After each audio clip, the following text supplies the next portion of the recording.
Komisi 9 DPR RI soroti kekurangan tenaga medis tangani pandemi COVID-19 di sejumlah rumah sakit umum daerah karena masih tingginya jumlah pasien yang terinfeksi virus COVID-19 di Indonesia.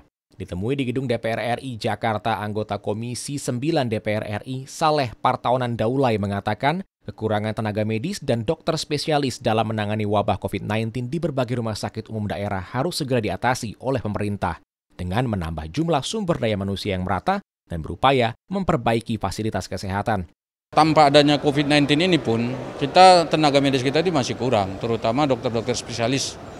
Dan kita sudah mendorong pada pemerintah untuk memberikan kemudahan-kemudahan dan kelonggaran-kelonggaran kepada para dokter kita untuk meningkatkan kapasitas mereka untuk menjadi dokter spesialis. Kita berharap bahwa distribusi dokter-dokter spesialis itu bisa dilakukan secara lebih merata di seluruh Indonesia.